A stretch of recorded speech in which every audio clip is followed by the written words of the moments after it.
నమస్కారం.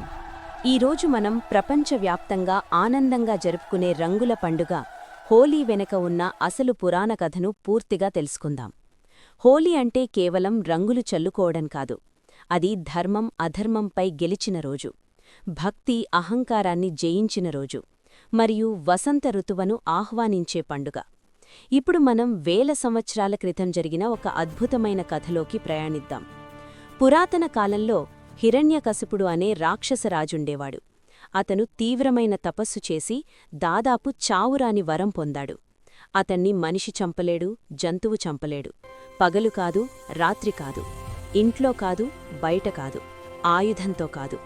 ఇలా అతనికి ప్రత్యేకమైన రక్షణ వరం లభించింది. ఆ వరం వల్ల అతనిలో అహంకారం పెరిగింది. అతను రాజ్యంలో అందరికీ ఇలా ఆజ్ఞాపించాడు: విష్ణువును కాదు, నన్నే దేవుడిగా పూజించాలి అని. కాని అదే రాజప్రాసాదంలో అతని కుమారుడు ప్రహ్లాదుడుండేవాడు. చిన్న వయసులోనే అతను మహావిష్ణుభక్తుడు. అతను నిత్యం విష్ణునామస్మరణ చేసేవాడు. తండ్రి ఎంత భయపెట్టినా శిక్షించినా ప్రహ్లాదుడు ఒకటే మాట చెప్పేవాడు: విష్ణువు ఎక్కడైనా ఉన్నాడు, నేను ఆయననే పూజిస్తాను అని. హిరణ్యకశిపుడు కోపంతో ఉలిక్కిపడ్డాడు. తన కుమారుణ్ణి శిక్షించడానికి ప్రయత్నించాడు.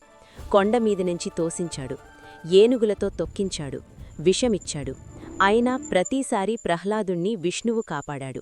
ఇదే కారణం హోలీ పండుగ మంచి చెడుపై గెలిచిందనే సంకేతంగా జరుపుకుంటారు.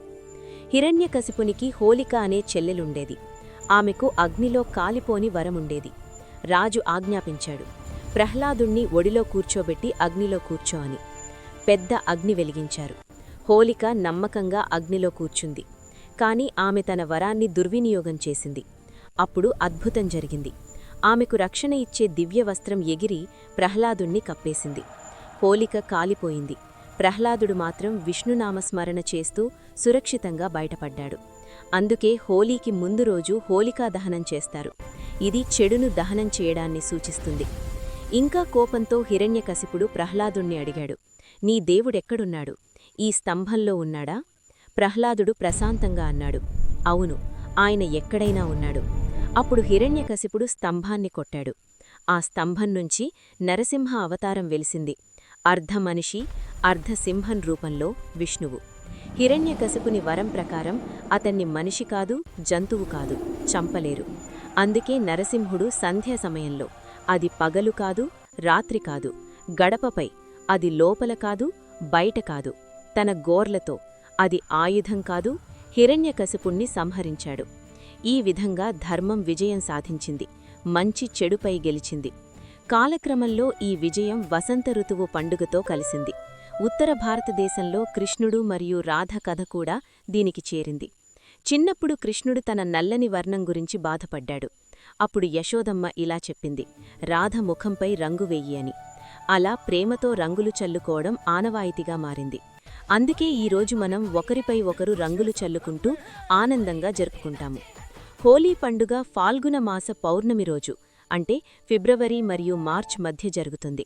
మొదటి రోజు హోలికా దహనం చేస్తారు. తరువాతి రోజు రంగులతో సంబరాలు జరుపుకుంటారు. గులాల్ చల్లుకోవడం, నీటితో ఆడుకోవడం, పాటలు పాడడం, నృత్యాలు చేయడం, మిఠాయిలు పంచుకోవడం, ఇవన్నీ ఈ పండుగ ప్రత్యేకతలు. హోలీ మనకు చెప్పే సందేశం చాలా గొప్పది. భక్తి ఎప్పటికీ గెలుస్తుంది, అహంకారం నశిస్తుంది, మంచి ఎప్పటికీ చెడుపై విజయం సాధిస్తుంది. వసంతం కొత్త ఆశలను తీసుకువస్తుంది.